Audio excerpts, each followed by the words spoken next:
I'm very grateful to live in the country that I do, but I'm even more grateful that technologies like Zoom give us all global reach and allow us to connect in a fashion that we will for the next hour and a half.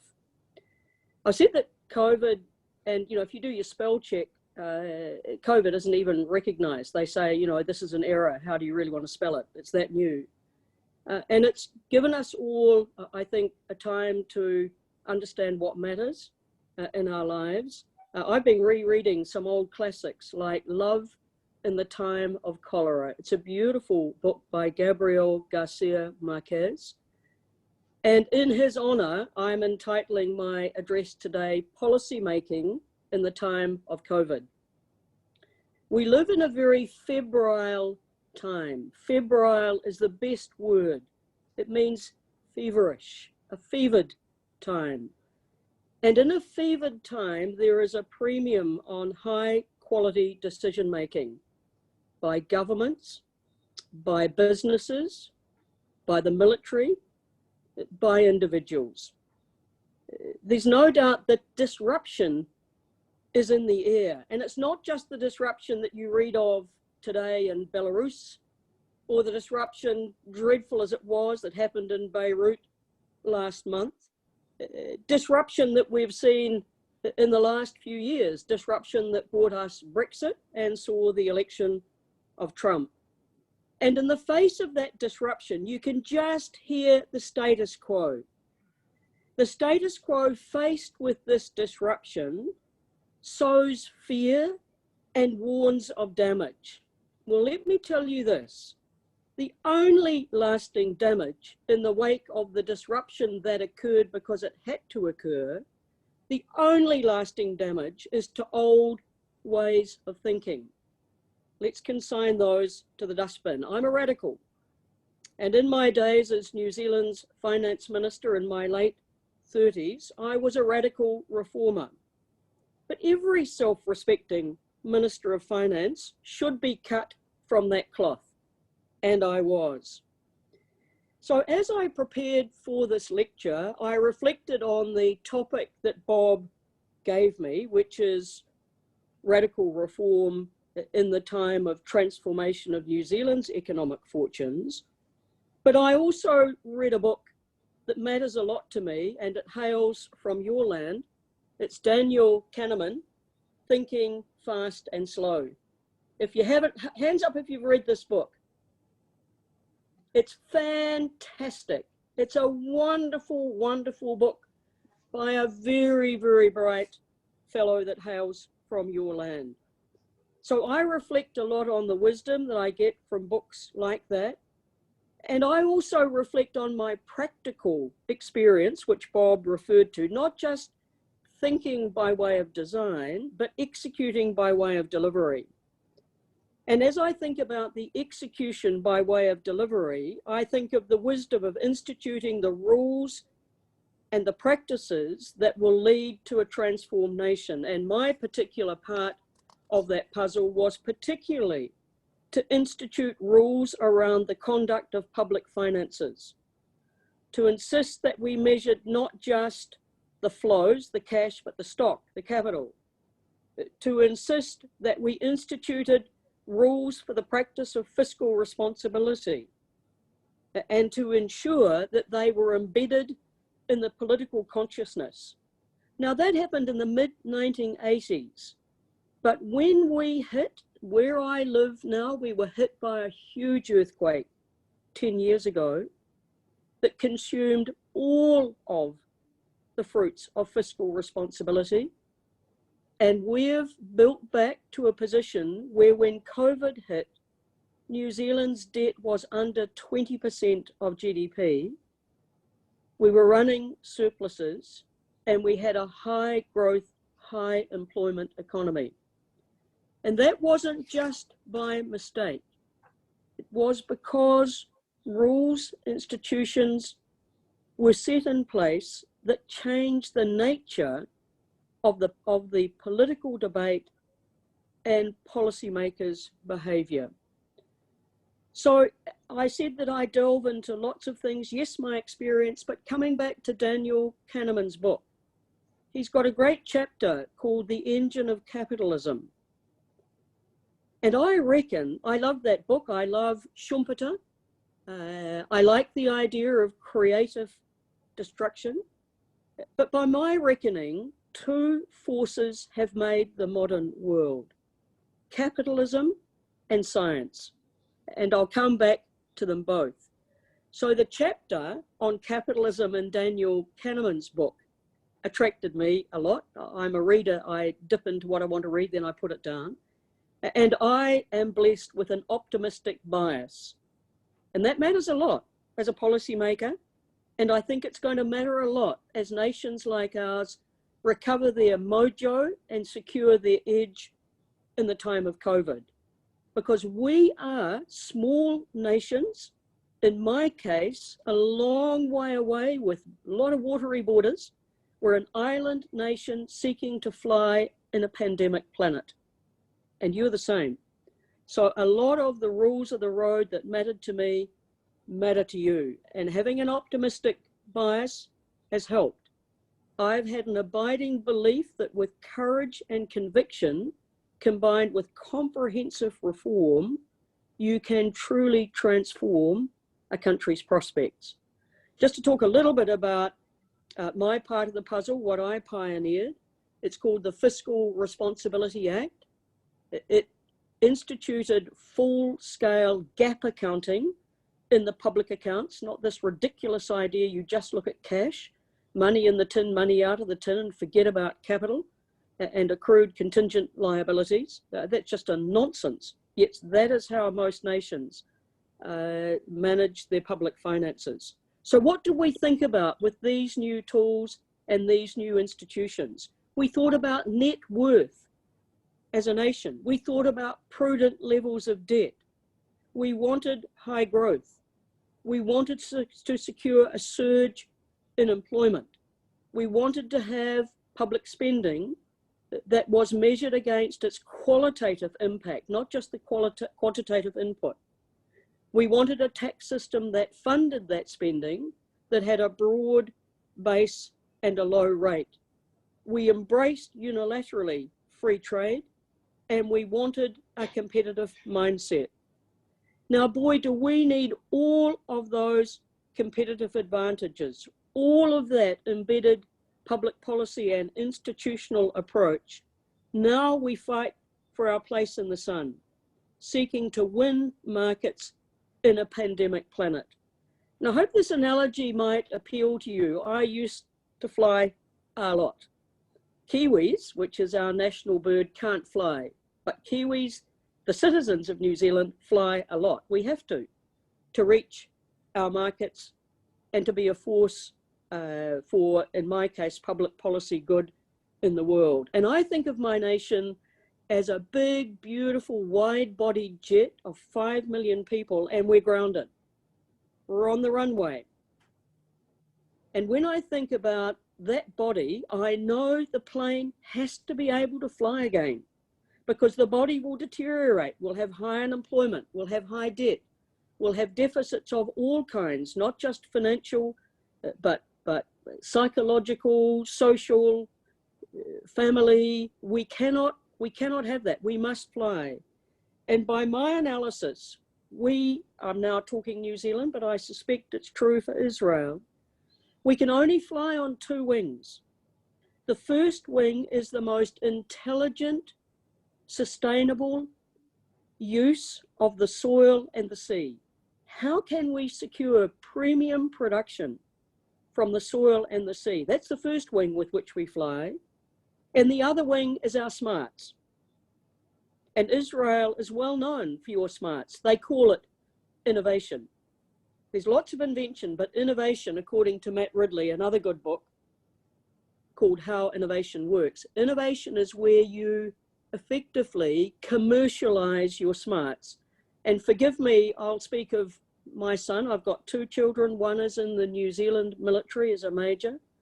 Her job is to patrol the borders to keep New Zealand safe from the pandemic. A plane load of 300 from South Africa has just landed, and it's her job to patrol those biosecurity borders.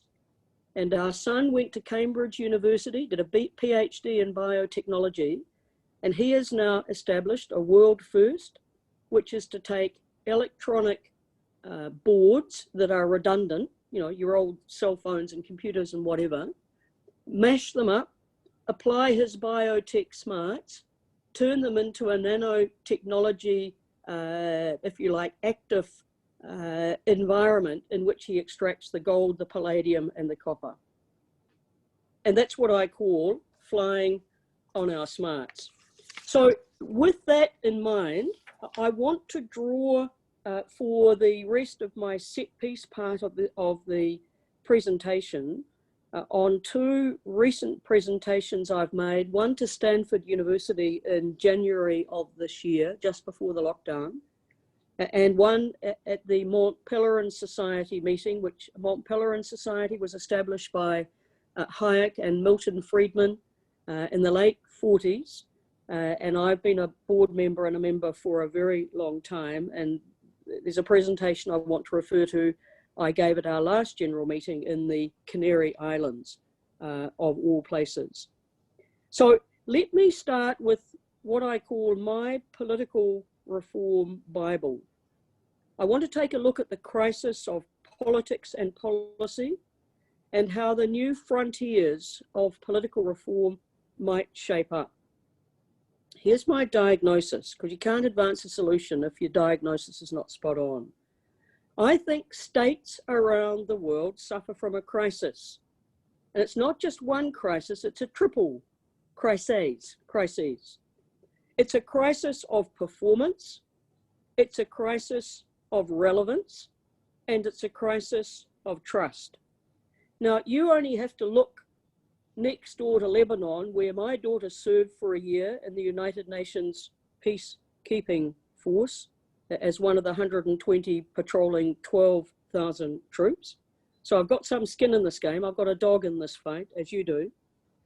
And if you look at Lebanon, that is the classic example of the failure of performance, relevance, and trust. And Bob, had I been able to come to Israel, I would have got permission and gone next door to talk to the people of Lebanon and the young people like you who want to transform the regime about how they might transform Beirut. Unhappily for us, a bomb has blown them up. Sorry, I just have to turn that off. Right. So when you look at the crisis of performance, relevance, and trust, you know, you could start, you could go to Argentina, you could go to Belarus, you could go to Brazil, you know, you could go through the political alphabet.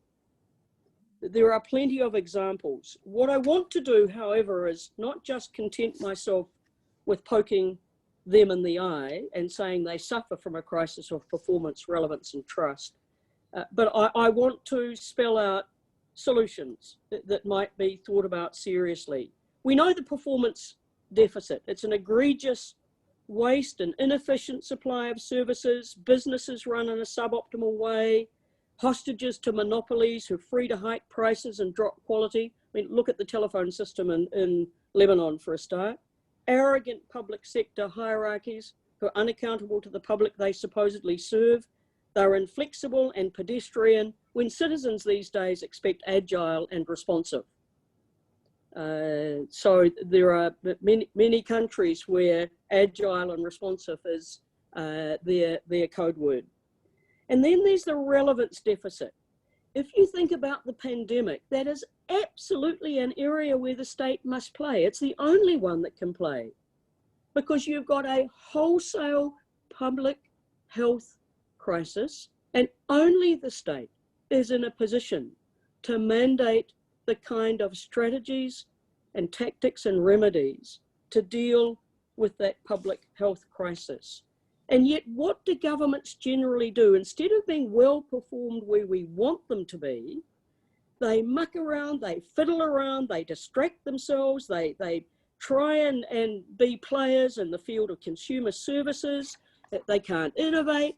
The bureaucracy know nothing about citizens' preferences. We've got state-owned enterprises that are just a drain on competitiveness, when in fact, if you went to the private sector, you'd get faster, cheaper, and more innovative services. So the performance is a failure writ large in most countries in the world. And then there's the trust deficit. Accountability is missing in action. There are broken promises, corruption, delusional economics, and I've only just covered the first 4 letters of the alphabet.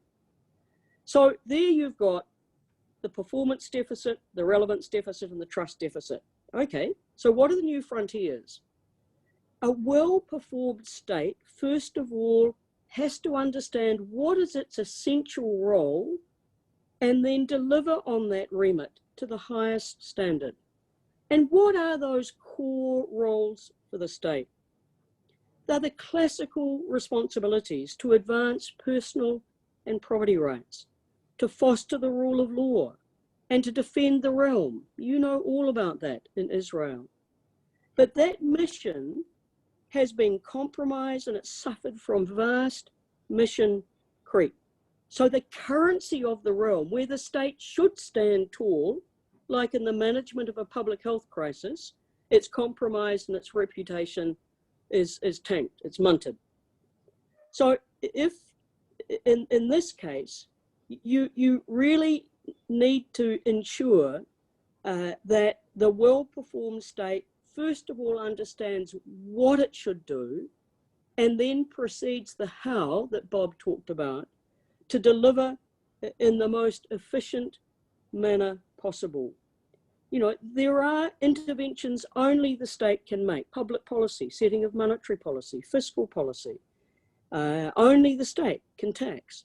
And yet ill-designed tax policy where you play favourites or deploy the spoils in a corrupt or inefficient way, it undermines the integrity of that tax function, and so you get a black economy. So what did New Zealand do? New Zealand did, in some very pioneering public sector reforms in the 1980s and the 1990s, we installed a performance management regime in the state. We had twin reforms that spanned the stewardship of financial and human resources. We applied international financial standards to the public accounts, so there was no more cooking of the books. And we applied private sector human resources to the public sector employment regime. No more jobs for life, no more bloated public service full of the good and the bad and the ugly. And we instituted ways to reward or differentiate over that spectrum. So we pioneered in a very substantial way to change the culture and the practice by instituting modern performance management regimes of both financial and human resources. And then you go to the test of relevance, which is the license to operate. All governments will say they want to advance, they've got a vision to advance the well-being of the nation and its citizens. But the quality of the public policy and the quality of the interventions they choose really matters. And the trick is to understand the respective drivers. So in the case of New Zealand, we said, okay, monetary and fiscal policy, that's the macro foundation upon which any successful economy is made. We completely overhauled monetary policy. We set inflation targeting. We made the central bank independent. I instituted the fiscal responsibility rules that really took a hammer to this practice of deficits and really whacked public debt to prudent levels. We set a trade agenda with free trade.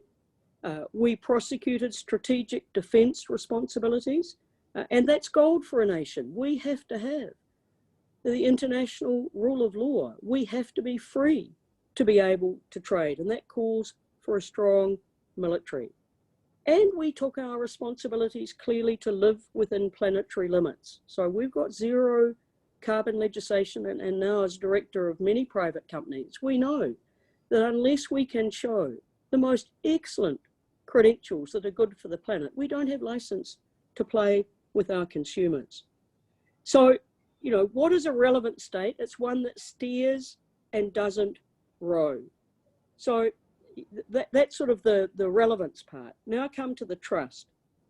You know, a state wants to earn and maintain the trust of its citizens, and it has to earn some new lessons and fast. It has to stop the vast overreach.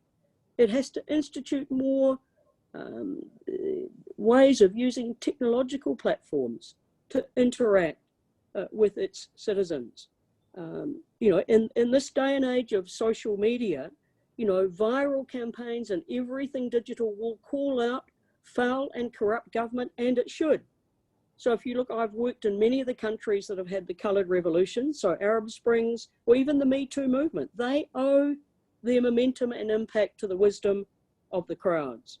So stupid and wrong decision-making won't stand in the face of being outed by ridicule and the evidence and great social media campaigns. So corrupt and unaccountable institutions and states have nowhere to hide these days, and what a good thing that is. So there you go. I think we've got a new constrained political license, but trust must be built and maintained by very gold standard institutions. So you think exemplary courts, fiscal institutions, independent central banks, rule-based international trading systems. So that's my sort of first stanza. Think about the state through the lens of performance, relevance, and trust. And you think about states that are holding their own these days and those that are collapsing in the face of populations who won't put up any more with the kind of corrupt and autocratic behavior. Nobody these days is going to be prisoner of poor policy. So go the people in Belarus. Can I now turn to the second, which is the lecture that I gave in Stanford, but draw from it for you. This is this license to operate. And this public health crisis really lies at the heart of a state's responsibility. I mean, woe betide a government that fluffs its lines, that fails to perform. Only the state can patrol the border. Only the state can enforce biosecurity rules. And if the state fails to perform, you've got a double whammy from COVID. You have the virus takes off and the license of the state, the respect for the state diminishes, and that's a lethal combination. So I want to come to the last of my contributions in my first 45 minutes, which is ideas and actions for a free society. Because I was a person that I've always been guided by the North Star. The North Star for me is freedom in all its domains: philosophical freedom, political freedom, economic freedom, personal, social freedom. To me, that's the North Star. That's why I went into politics, to liberate my country, which had suffered from egregious controls. And woe betide me quoting Mao Zedong, but he did leave us one good thing, which is may 1,000 flowers bloom, and that's essentially been my mantra. So I just want to talk to you about the idea of governing in that style, which is what both I and my illustrious predecessor, Sir Roger Douglas, did in the major episodes of economic reform in New Zealand, which are still international best practice.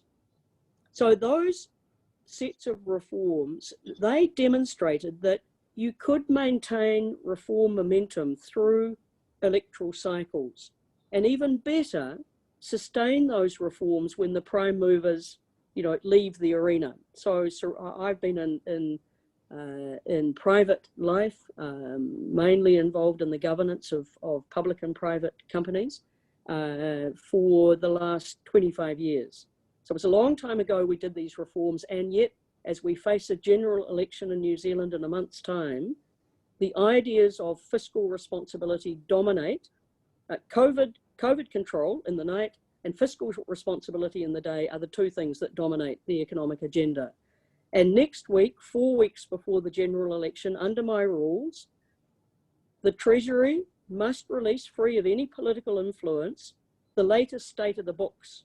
So you cannot get an opposition campaigning for office, promising the earth, only to win office, lose all their moral authority, and say, oh dear, if we'd known, we wouldn't have made those outrageous promises.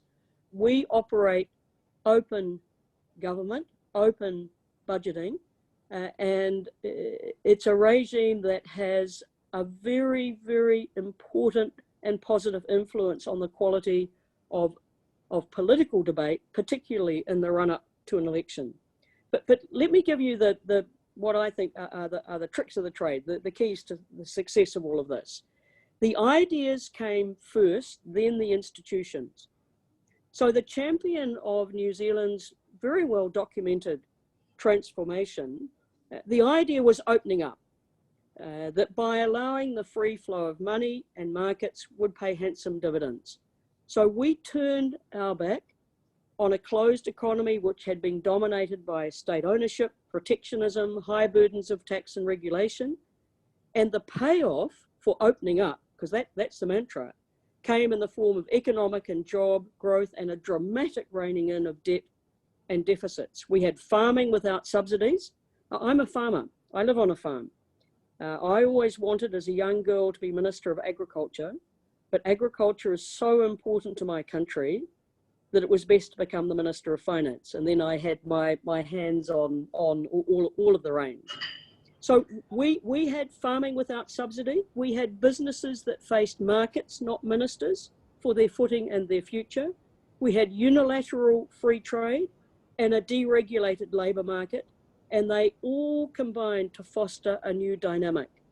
And in these days, heavens knows, we do not need static, we need dynamic.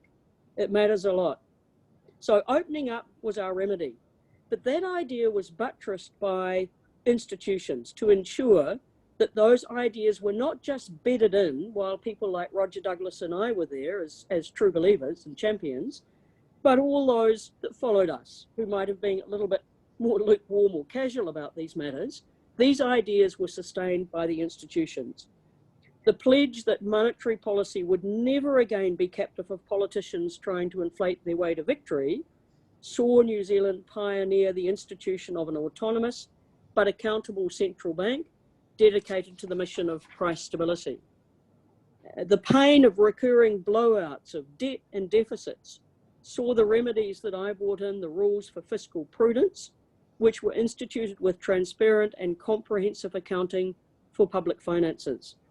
You'll probably wince when I tell you the last transmission I had from my office was to the Kingdom of Saudi Arabia, where I'm engaged in instituting a radical new public finance management reform. So I'm playing across lots of markets, but it's the ideas that hold good, whether it's Saudi, whether it's Lebanon, whether it's Israel, or whether it's New Zealand.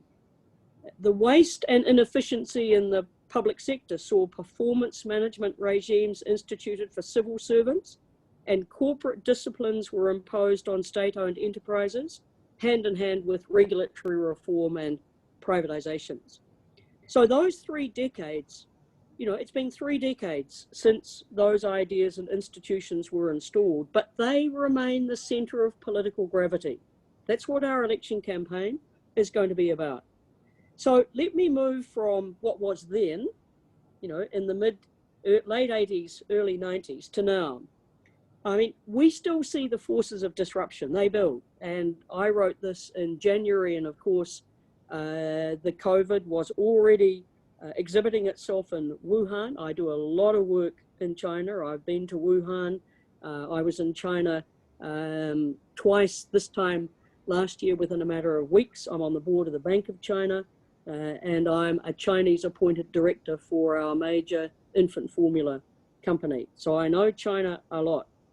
And in January, when Wuhan was being both suppressed, the COVID, and controlled internally, I wrote this, and I said that the forces of disruption that we see demonstrated every day, now compounded by COVID, those forces of disruption are in the business world, and unsurprisingly, they extend to the domain of politics. So you look at the events that governments are grappling with. Established orthodoxy is being turned on its head. How many central banks? They've just been holed up in Jackson Hole. Central banks doing whatever it takes. A constant cry to abandon fiscal prudence. Even if you imagine the head of Germany's central bank, who should know all about taming inflation, calling fiscal responsibility a fetish. Shame on him. Market systems derided daily and peddled as the belief that well-bringing springs from the state rather than from private actors.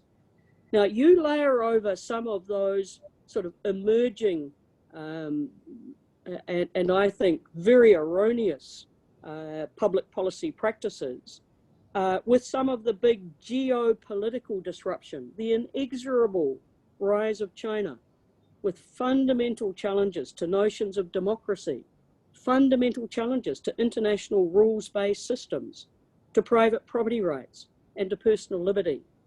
I say to the people that I work with in China, it's like this, because China is New Zealand's major trading partner, and I suspect one of yours. It's like we swim in 3 lanes. I'm a swimmer every day. If you were near me, you'd smell chlorine.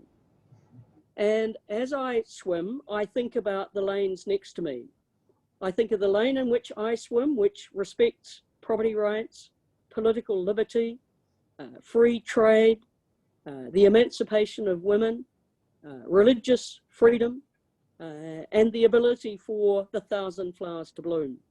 And then I think of China, where they have traded all of those freedoms for social and economic progress, controlled in the arms of the Chinese Communist Party. But it's in our respective interests to swim in a 3rd lane. And of course, what many countries do is devise ways in which we can swim to our mutual benefit in that 3rd lane. But as I explained to my Chinese counterparts, as I swim in that 3rd lane, I do not give up my fundamental belief in human rights. I do not give up my fundamental belief in religious and political freedom. I do not give up my belief in markets prevailing over ministers who think they know best. So, you know, these introduce major new complexities, particularly when, by my reckoning, China is the only economy that's going to grow in the next 2 years, going to grow in any sense. And the real risk for the West is that governments will lose their footing. You know, they've got rampant campaigns at home to give up the idea of a well-governed market economy. They've got international models that have abandoned any idea of markets, let alone economic or political freedom like China. And there are fundamental challenges to notions of democracy and international rules-based systems and private property rights and personal liberty. And the real risk for us in the West is that our governments will lose their footing. Basically that they lose the trust of citizens, and then the economy flounders when citizens demand greater share of the collective pie. A fellow that I follow closely in Australia, who was the head of their stock exchange, put it well. He said, the trouble is you've got a West tormented by indecision and social division. Belief in its values, institutions and systems is waning. If I talk to my Communist Party counterpart, they're steadfast. If I talk to many of my fellow citizens, they're, on the one hand, on the other, maybe, you know, the relative slide. We've got to be steadfast in what we believe in. So by my reckoning, any successful antidote to all this democratic, economic and social turmoil will require political action that's anchored in first principles. So let me finish with what those first principles are. Central governments are by definition an exercise in intervention. When I look at your CVs, almost all of you have military service on your CV. You do it willingly for your nation, but you all know you're coerced into doing it as well. Only the state can make that decision to coerce you in the greater good. Only the state can tax you. That's an exercise in coercion. And only the state can institute COVID combat rules, which are seeing people locked up and business suffering accordingly. where many countries, and I'm afraid my own Prime Minister thinks that you should do this consecutively. You know, deal to COVID, and then we'll think about the economy. You've got to deal to both consecutively. The COVID economy is what requires the highest attention now of decision making. So having said that central governments are by definition an exercise in intervention, sorting the intervention logic is what matters. So many governments go on a mission that's self-serving. Their interventions are completely ill-advised, ill-targeted, wasteful of money, and certainly don't achieve the outcome the politicians in lofty terms told you that it would. So for my money, sorting the intervention logic is what matters first. When in office, and I was in office I had 5 elections, so I was in Parliament for a long time, I was a minister for a term. There's a constant tension between events and anchors. You know, events are what happens day by day and you can lose your footing. Anchors, they're principles, a principled framework for governing. So I want to talk to you about the anchors that mattered to me, because so often the events overwhelm the anchors. The intervention logic of principle is often abandoned in favour of the expedient of the moment. I mean, take my country. 3 months ago, our public debt was below 30% of GDP. In fact, it was below 20% of GDP. Now it's 54 in 3 months. We have got fiscal and monetary madness. It's not tied to anything but simply masking the underlying problem so that the government can get re-elected in 4 weeks' time, and then we'll face the music. It's the calm before the storm, and more fool the public if they fall for that. But that's a matter of domestic politics. So rather than table a technical analysis, you might remember in the heat of Brexit, Boris's right-hand man, Michael Gove, who's a cracker, he famously declared that people have had enough of experts. So you're not going to get a political text from an expert, you're going to get a political text from a practitioner. This is a practitioner's roadmap for governing for the times. And I want to leave with you 3 concepts. The spirit that drives the intervention matters most. A spirit of freedom, which is what I brought to the task, optimizes the outcomes, whether it's social or economic, political or personal, as well as democratic buy-in. You just take the pulse of a Hong Konger, if the poor things can stick their head above the parapet at the moment, to know that the idea of liberty is not an abstract. It's visceral and it's personal. And take the pulse of the voters in the north of England who voted for Boris, to know that the freedom to make decisions, and who voted for Brexit, the freedom to make decisions for one's own country rates above most all other matters. So there is an unambiguous link between markets without sand in their works, in other words, without regulation and overtaxation, an unambiguous linkage between markets without sand in their works and job growth, and that validates both deregulation and the institution of rules of the game to counter monopolistic efforts to shut down markets. Competition works. A wonderful book, please Bob, note it, by a fellow called O.E. Hirschman, so sounds like one of your splendid Israeli thinkers, called Exit, Voice, Loyalty. The ability to exit a market without arguing and using your voice or being prevailed upon even in the face of lousy service is what optimizes on the supply side better service and more accountability. So the spirit in which you think about an intervention as a policymaker matters. Next is the shape of the hard and soft infrastructure that underpins performance. You know, what we don't want are, noble gestures saying, oh, we just want more infrastructure. Any hole we dig will do. It won't do. Nor do we want, roads to nowhere. You've got to have the business case, the cost benefit analysis. If there is fiscal stimulus, where's the business case? Where's the cost benefit analysis? Who funds? Who pays for the ongoing maintenance? That all must be not a political equation, but a sound business case. And take the soft infrastructure of human capacity, education. You're going to have a session on that soon. It's the big Berlin Wall. It hasn't come down. Generally, education is dominated by the state. It owns it, it regulates it, it delivers it, it funds it. And the poor pupil is left with not the ability to exit, but only voice. And if you're lippy like I am, and if you've got voice like I have, then you will have an influence. But if you don't, you won't. And you'll just get a second-class service. And the very thing that a nation most wants, the new passport to wealth, is education. So I'm most radical on education reform in particular. It's been impervious to structural reform. The very domain that should be the most dynamic is generally the most resistance to change.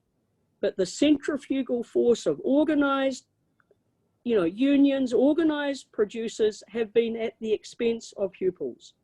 So the shape of your hard and soft infrastructure matters. So the spirit, the shape, and the last is the spark of innovation. Matt Ridley's book, How Innovation Works, just released. It's a very good read. It's not invention that matters, but innovation, how you commercialize that invention. But it's imperative to foster the spark of innovation. So while the shape of future discovery is unknown, what we do know that it will be individuals and enterprises who'll be the spark. We hear a lot about license to operate, which often out of the lips of politicians is a stalking horse for regulation, control, and prohibition. We want an atmosphere and a public policy environment that gives the innovator the license to operate. So education excellence, the ease of doing business, predictable tax regimes, frictionless trade, all provide to produce the innovative DNA, which is the stuff of future progress. Okay, I'm concluding. You'll all know Francis Fukuyama, and he wrote a book, much misquoted, called The End of History. I want you to be part, as I was, of charting the beginning of the future. Not the end of history, the beginning of the future in the time of COVID. It's a dynamic time. The old order is paralyzed. The old order is suffering from a virus that's been crippling. Now is the time for the bold. But there are some golden rules for political action and personal action that will determine success or failure. Nobody has to succeed. Nations don't have to succeed. They can fail, and we see many of them.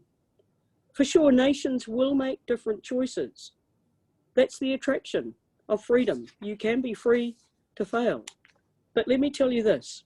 Nations that are governed with respect for freedom of the individuals and the law to back it, nations that involve and secure interventions that foster innovative DNA, governments that understand that well-being is best promoted by private dynamic, not state actors, and giving their nation the benefit of high-quality public policy settings that reflect these imperatives, to me that spells success.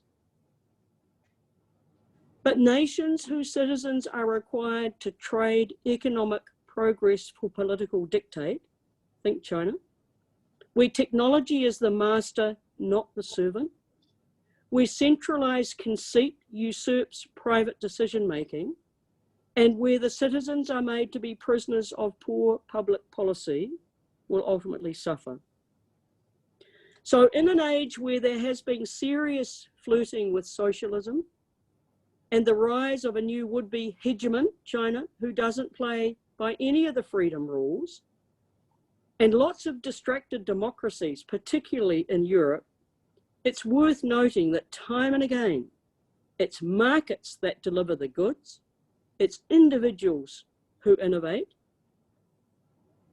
and it is a nation where people enjoy freedom, where people strive above all else. And ultimately, that's what underpins and that's what guarantees the prosperity that we all seek. Okay, time for a stretch. Thanks very much. That's my 45 minutes. Thank you. About the opposition and challenges that you faced in New Zealand when you pushed forward your reforms. I'm sure I'm not the first person to compare you with Margaret Thatcher. I hope you take it as a compliment. And also she faced major opposition, very violent one even, when she pushed her reforms. And I'm sure you also faced the same kind of opposition. And I was wondering if you could talk about that a little bit. Yeah. Well, I'm honoured to be compared in the same breath as Margaret Thatcher. And my son, the biochemist, has just had a little daughter called Maggie. So she's going to change the world. So I kind of like that analogy. Of course, you get reform resistors. Politics is like physics. For every action, there is a reaction, right? And so you have to decide what you've come to do in politics. What's the swamp you've come to drain? What drives you? What does success look like? Secondly, it's got to be anchored in principles, because if it's not anchored in principles, you're just going to be just flotsam and jetsam on the tide of events. You know, a lot of politicians say it's events. It's not events. It's what are the driving principles that you bring to the job. New Zealand had flirted with a closed economy almost to the point of death. And in the reform era, there were in fact not one but two reforming finance ministers. Sir Roger Douglas, he was in a Labour Party, so traditionally they had been the party of the state, and he understood that unless he unleashed the forces of the market, we were munted, we were stuffed as a country. And in a way, philosophical deviancy became the norm. He was a radical reforming finance minister in a very old socialist Labour Party. Cometh the hour, cometh the man. And in my case, my party, the Conservative Party, is generally a party of management, but I was a radical reformer. And those two episodes of reform, why were they sustained by the electorate? Because we've got, like you, a proportional representation system. Ours comes from Germany, so half the parliament is elected on a list and half the parliament from a constituency, but it's the party list that matters. It's the party percentage that determines the ultimate composition of the parliament. And New Zealand voted not just once, twice, but 3 times to sustain those reforms because the counterfactual, as they put it, was too terrible for them to contemplate. So you always get, you know, you've got on the one hand those who do it by conviction and courage, which is sort of your Margaret Thatcher. You've got those who are just so embedded, you know, in the old ways, you know, they cry fear and don't touch. And then in the middle, you've got people who can be persuaded by the evidence. And New Zealand knew that its bid for freedom and its bid for restoring markets in the ascendancy and openness was the only way that first of all we get out of the crap, and then we could secure for ourselves a platform for the future. And so we had the license to operate. Yes, we had to use, you know, every persuasive trick in the book. At that stage, we had a first past the post system. So it was prior to our multi-member proportionality from Germany. And there are many who would say that the proportionality was the product of those very radical and far-reaching reforms. But heaven help New Zealand if we'd not been able to do that. And I think the critical thing now, Chanel, is that none of those reforms have been reversed. We have an independent central bank. We have rules of fiscal responsibility. We have open markets. We have a broad-based low-rate taxation system. We have a performance management regime in our public sector. We have, you know, deregulated labour markets. All of those key critical pillars of the reforms have sustained our economy. And so 30 years later, they're still good to go. I don't think the New Zealand voters would vote to go back to the old protectionist closed ways. Thank you, Ruth, for a great talk. The focus of this seminar here is ultimately how to get these ideas into Israel, but let me ask you first a question internationally, which ultimately does have implications everywhere, and that is U.S.-China relations. So in that context, let me ask you two questions.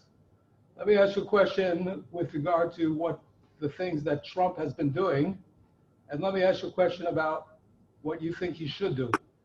On the first question is, the Republican Party has always been a party of free trade, and Trump has changed that with the idea that his conviction that there needs to be trade confrontation between the U.S. and China, and he's been doing that.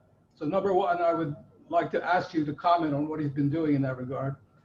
Number two, every student that is at the seminar received a copy of the Fraser Institute Economic Freedom of the World book. And every year that book shows number one in the world in economic freedom, Hong Kong. Hong Kong has been a shining light with regard to economic freedom. And now we see what's going on. We see that China is moving into Hong Kong and slamming the door on freedom. If you were Trump, what would you do? Okay. So I do feel very well equipped to talk knowledgeably on those issues. I've been involved heavily in working in and with China for a dozen years. So I've seen trends over that time. And go back to my analogy. First of all, we must never, ever, ever trade for anything. The principles that we hold dear around freedom, respect for individual liberty, around property rights. Those things matter. But China is the big hegemon. China's the big player. China is giving economic growth and therefore hope, not only to their own people. In those years, 400 million people have grown out of poverty in China. And people I work with who are members of the Communist Party, as all the elite are, would say, well, that's not a bad dividend to be yielded. We surrendered our political freedom, but boy, did we get economic growth. Now, that brings us to Trump. I think China can only be called out by America, only America. New Zealand can't do it. They're busy arresting Australian journalists. You know, we're small, we've got what they want, infant formula, so they're leaving us alone at the moment. Only America is in a position to be the point guard. And America's in a position to be the point guard for two things: respect for property rights and respect for human rights. And what Trump has done, put aside the most dreadful rhetoric, the most terrible posturing, the most, hold your nose morals. When you look at what he's done in office in respect of China, it's absolutely the right thing. It's to say to China, there will be a price to be paid if you do not modify and change your behavior. And that's been a huge expense to constituents of his. You talk to a farmer in the Midwest in America, where Brazil has substituted so much of the soy trade. So it has been at personal cost to Americans and to Trump's constituency. But only America can in fact make the call. And China is fearful of Trump. They won't be fearful of Biden. They're fearful of Trump because they know the bugger will do what he says he's going to do. Okay? So, the notions of free trade, how can you have free trade, Bob, with somebody who's going to retro thieve your technology? How can you have trade with somebody who effectively is loading up the bases of state enterprises to thump you in the competitive guts every time you try? You can't. And only America can call China out on that behavior, and China knows it. Believe me, they're sitting up and taking notice big time. Take Hong Kong, which I referred to in my main remarks. I feel it so keenly. The country generally most second in those is New Zealand. The terrible, terrible tragedy of China was the 1997 handover agreement, which by 2047, come hell or high water, was going to give China complete sovereignty. So the one nation, two systems was a ruse, as we know. Brave, brave young people in Hong Kong. I salute, you can't imprison 2 million people on the streets. And Xi has completely overreached himself. I thought he would have played the patient game, because 2047 is nothing in the mind of the Chinese, who play the very long game. But Xi's personal power has been poked, and he has been ill-advised in poking back.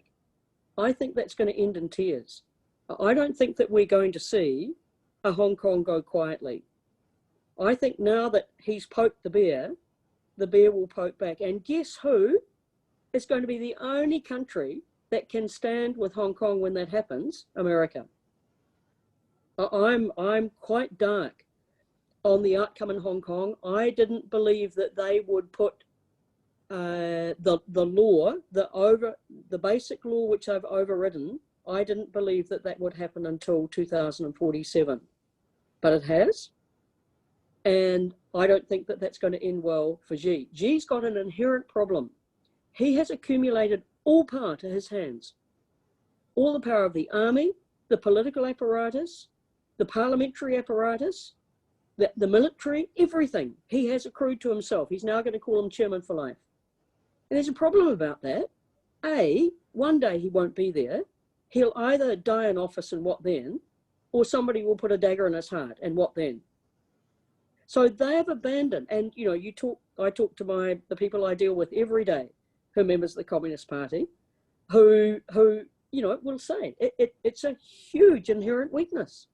You know, Deng, the little fellow, you know, who instituted markets in 1989 in China, he knew all about how you should liberate the force of the market. Xi's done no such thing. I've seen in the state-owned enterprises, and I'm involved with one of them in the dairy sector, the tight hand of political control, not business liberation. It's at their expense. Xi is a walking disaster for China, and it's not going to well end for China either. So either the people of China do a Belarus, which is they try and overtake, or the internal apparatus, of which there's a lot in China, will take the law into their own hands. So, you know, Bob, you know, I say it through a held nose. I mean, I find Trump a completely odious individual, but judging him by what he has done in the economy domestically in America, you know, I go skiing there every year. You cannot believe the change that Trump has wrought by getting rid of the sand in the works. And on the geopolitical issue, and you could say Iran as well, he's dead right. He's dead right. And for what it's worth, I picked that he would get elected, as I picked Brexit would occur, and I'm picking Trump will be re-elected as well. Hello, my name is Atar. I'm a big fan of the country.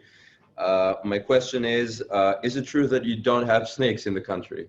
No, I'm just kidding. We don't. Yeah, we don't have snakes. It's true. My real question is, well, actually, I have two questions. So the first one is, how do you explain that most of the liberalization policies were carried under a Labour government, under David Lang's government, and it continued for 3 more administrations? And I was curious about your position on immigration and the recent rise of housing prices in New Zealand. Now, Ardern's government is trying to limit both immigration and foreign investment. A lot of that comes from China. So I was curious, as both a conservative and a free marketeer, what about it? Thank you. Yeah, good questions, and you're right on the snakes. Right. So in fact, you were right. It was over two administrations that the reform was started by Roger Douglas. I said you could say he was a philosophical deviant. Why did he embrace free markets? Because it was the only thing that could rescue us. He was well tutored by the Treasury. In his earlier days as a minister, he'd been very interventionist and very statist. I've never changed my strike, ever. I have always been a fierce free marketeer. But Roger Douglas, who's a good friend, to his huge credit, with Longy was looking the other way. He was making New Zealand nuclear free and poking the American bear in the eye. So Longy wasn't at all interested in economics. It was Roger Douglas was the driver, and he was re-elected. So they had 2 terms. And when they fell to fighting, the finance minister and the prime minister, my government, the Conservative government, was elected in the biggest landslide in the country's history. But guess what? The program was to attend to the unfinished business. So when we were elected in 1990, we had a very radical suite of reforms that a Labor government could not have attended to. Control of the deficit, control of public spending, liberalisation, deregulation of the labour market. Those were a bridge too far for a Labor Party. So we got lucky. We got 2 reforming administrations who complemented each other and engaged in comprehensive reform. All right, let's talk about house prices. Our house prices are a complete disgrace, and it's a classic economic 101. Supply is hugely constrained and demand outstrips supply. So guess what? House prices go up. We've got controlled residential building rules, our Resource Management Act, and zoning rules that constrict very substantially the supply. And it wasn't an answer to say to the Chinese, you can't buy houses. That wasn't the mischief. The mischief was the imbalance between supply and demand. We've now got, with COVID, so this plane load that arrived, I heard it go over, that my daughter's now looking after in the military. For God's sake, our government's so incompetent, they've got the military to run all of this. You know, would you go into the military to patrol bugs? I don't think so. It's a job for civilians, for goodness sake.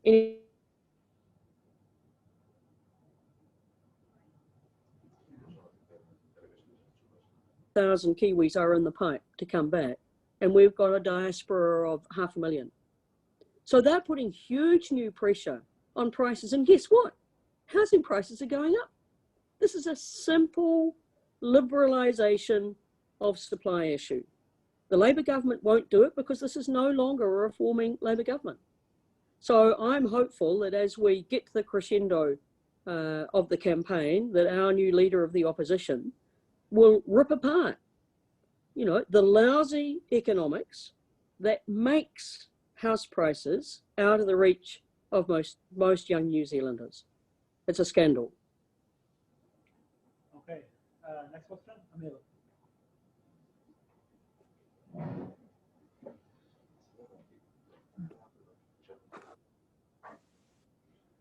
Hi, Ruth. Thank you for your talk. Hola. You must be aware that in Israel there were 3 elections in the past 2 years. I am. Yep.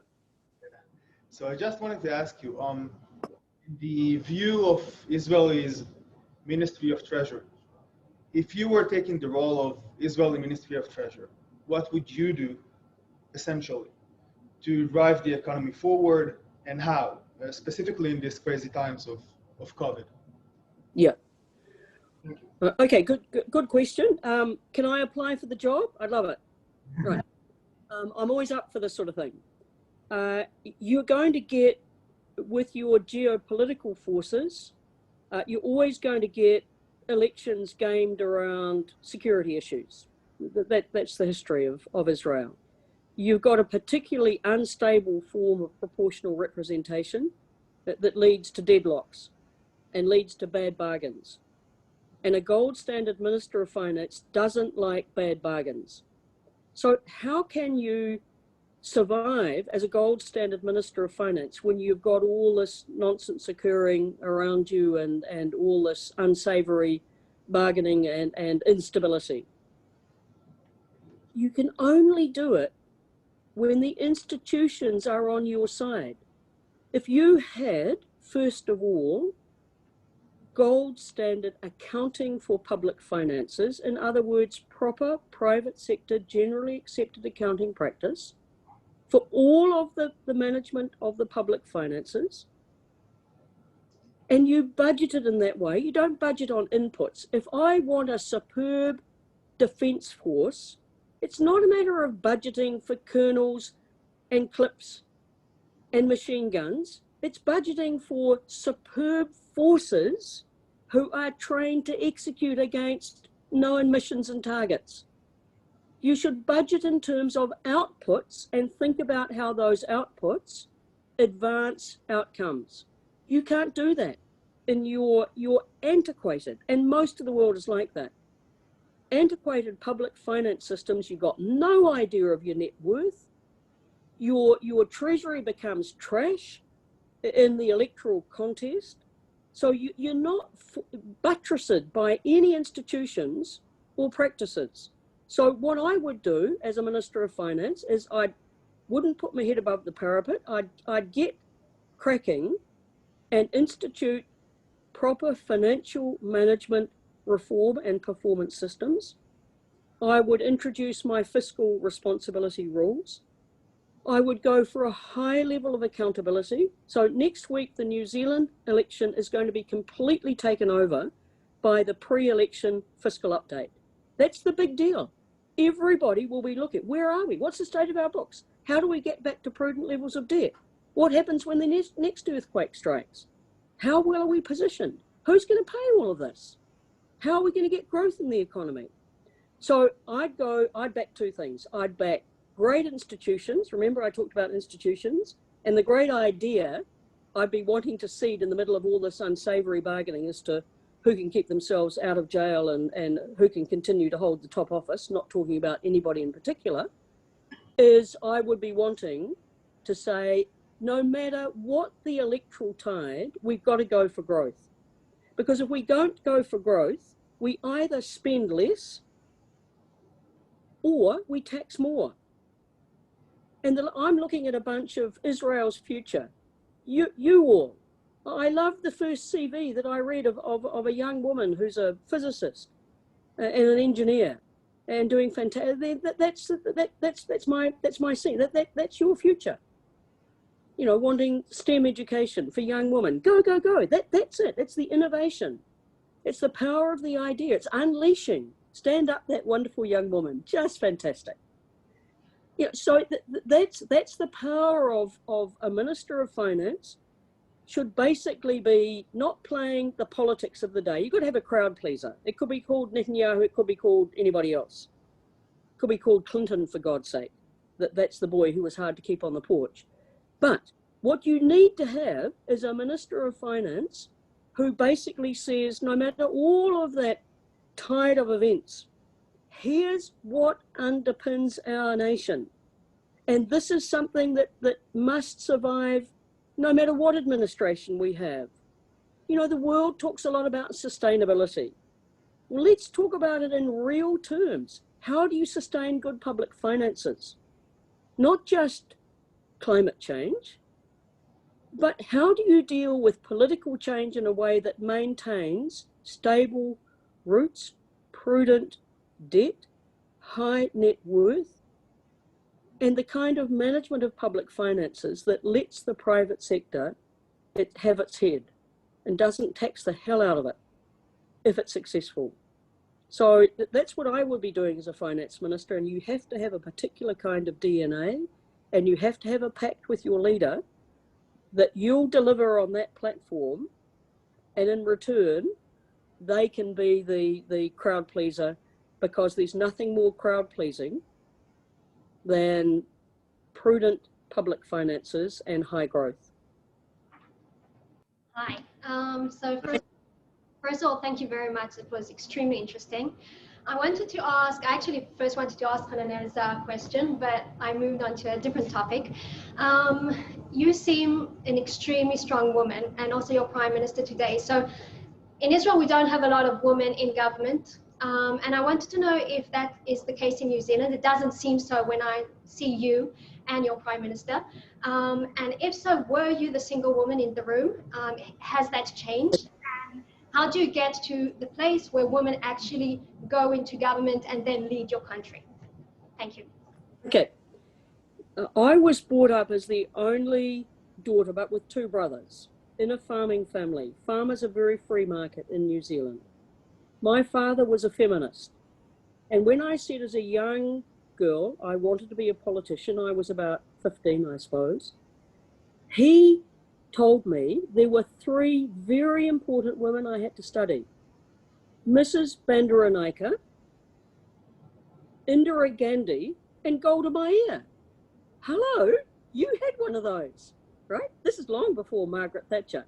So as a young girl, I studied those three, including your female Prime Minister. So it's not as if you don't have a tradition of women. You look at your CVs. Look at what you are accomplishing as young women. So, was I the only voice in the room? When I was elected, I was 29. And in my first term, I'd been married for 8 years, and we decided not to have children because that would have been very difficult for me to secure a nomination in a safe Conservative seat with small children. And to boot, I didn't take my husband's name, which then was tantamount to saying you're not really married. So I was very radical. I was a feminist. I'd worked very actively in the women's movement in 1975. I was born in 1950. So everybody knew that. And I had both my children in Parliament. I was only the second woman to do so.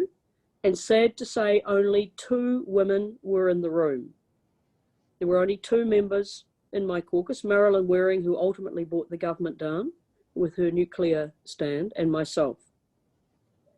So it was a place where women like me, who were very driven, who never in my family home was ever had other than the belief that I could do anything. I was brought up a Catholic. And at about age 20, I said, why can't I be the Pope? And the Catholic Church said, you can't be the Pope. I said, well, why can't I be the Pope? They said, because you're a woman. I said, well, stuff that, I'm out of here. You know, and I was in Jordan last year, and I said to our guide in Amman, why can't I be an imam? And he said, because you can't. I said, where does it say that in the Quran? He said, no, but it's just custom. I said, well, stuff your custom. So, you know, I'm a very, very consistent feminist, and it was much harder to be selected in the first instance. But once you were there, it was much easier to get along. So we were the first country in the world to give women the vote. My electorate, a rural electorate of Selwyn, it was the member of parliament 100 years ago who moved to give women the vote. Our head of state is a woman, our prime minister is a woman, our chief justice is a woman, mayors of our major city, my major city here, is a woman. So it's now become commonplace. So I've got 4 little grandchildren, 2 little boys and 2 little girls. And I'm very careful when I read my grandson's stories. One is called My Mum, and my mum can be this, that, and the other, but she could be an astronaut or the big boss. Right? That's what you have to bring up young men in that environment. So they know that women have the same choices that the blokes do. And it's now normalized. Now the Prime Minister had a child in office as Prime Minister and not married. So all the taboos are broken. Look, you just, like anything else, do your homework, go with your drive, follow your passion, be strategic, go for it. You know, there should be no boundaries at all, and in New Zealand there are not. And I see Israel very much in that floor. You had women who could serve in your military, if that's a test, in a combat zone before they could in New Zealand. I know that my daughter's a vet by training, but she's an army major, and she feels as strongly as I do about there being no boundaries. But the last secret, and this is a sop to you guys, you have to find a really good man. I've got a really good man. We've been married for nearly 46 years, and he was prepared to sacrifice his career for mine and be the primary caregiver, and has the joy he's just left as I've gone, so that my daughter and her husband can go to the local quiz night, and he's very close to our children. And, you know, I see that in the next generation. The next generation, it's not even an issue. being in politics, being in a prominent position, you know, I sit on many boards. I insist in those boards. We have, say, parental leave. One of the boards, the infant formula company, best in the country. You will get 6 months parental leave. Doesn't matter if you're father or the mother. You get coming back to work money, you get flexible work hours. You know, we have to understand how you combine careers and children. And a lot of it comes down to the attitude of you blokes. How dare you blokes be other than feminists? Because if you're not, your country's not going to be able to draw on all of the talent. Hi, Ruth. Thank you for the great things you said and the time. So you talked a few times during the last hour about measuring impact and not just resources. And specifically, you mentioned it in the military context. Specifically, I'm a military research operations analyst. And so I talk this language in my day-to-day job. And one of the arguments that we meet the most often, not only in the military, but in government in general, is that some things are just too important and it doesn't matter how much it costs. Like health is too important. We need to take care of the sick, of the elderly. Defense is too important. And how do you combat those arguments when you meet them? Well, we did. Thanks for that. And it's a nice modern way of talking about outcomes. Impact is better. So when we instituted in 1989 the Public Finance Act, that applied across the whole of the state domain, including the military. So my son-in-law is also a major in the army, and he's responsible for a good deal of that budgeting. And I can tell you it's transformed the way budgeting occurs. It's because it is so important. You need Rolls-Royce budgeting rules. That's where you could least afford to waste resource, is the military or education or health. You know, how would you look? You could look at education, which you're about to discuss. Our education system is like a car factory. So it's owned by the state, the employees of the state, the curriculum's the state, the product's the state, and the pupils go in. A third of the cars, i.e. pupils, come out of that car factory good to go. You never see them again. A third of the cars have to be returned for repair, and a third of the cars don't go. Well, if that was a factory, if that was Ferrari or Ford, you'd say something was wrong with the car factory, right? But that's our education system. How dare we run systems like that are meant to be breaking the cycle of disadvantage and giving young people the passport? You don't measure the success of a military endeavor, a conservation endeavor, a health endeavor by the inputs. You measure it by what are the outputs you're purchasing in order to advance the impact you want to have. So it is this idea of exceptionalism, do not ask because we're too important. That's the worst possible argument. Because it's so important, it needs state-of-the-art budgeting and management of the resources. So, you know, for health, every dollar wasted is an operation that you can't fund. If you think, I mean, incentives matter. Incentives matter in life, choices matter, and incentives matter.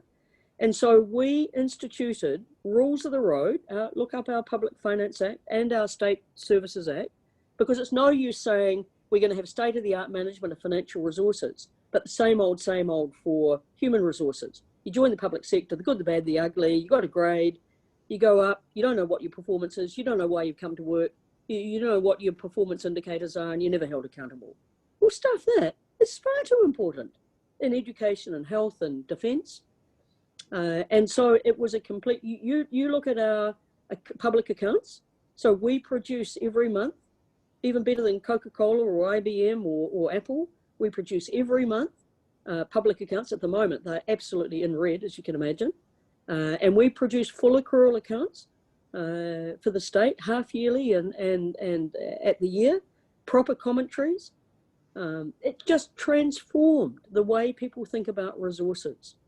And so if you like, the measure, what does success look like for a military dollar? It's with the safety outcome. Does the country feel more safe? Do we feel more secure? Do we feel more guarded? Do we feel more on guard as a result of that expenditure? And it's nonsense to say that the military or other special pleading should be free from that. They should be the first to take that impact medicine. Hi, it's really nice to meet you. And very. Hi. I wanted to ask whether you think there's red lines, like stuff that you can include in the liberal values, in freedom.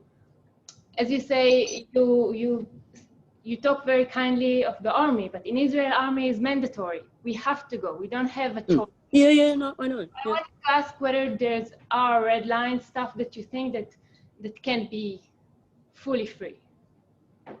All right. So I talked. I hope you are getting this science and art in what I'm saying.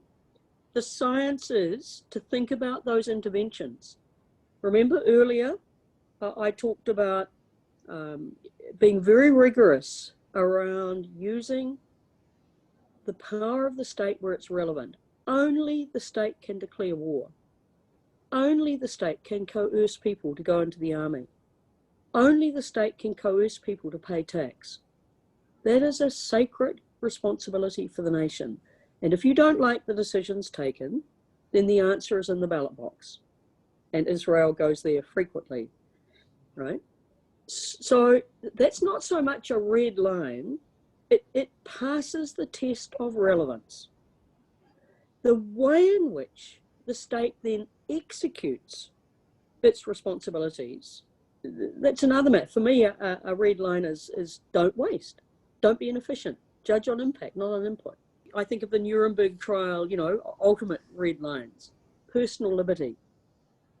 No state is entitled to curtail my liberty except if I have broken a duly constituted and passed law.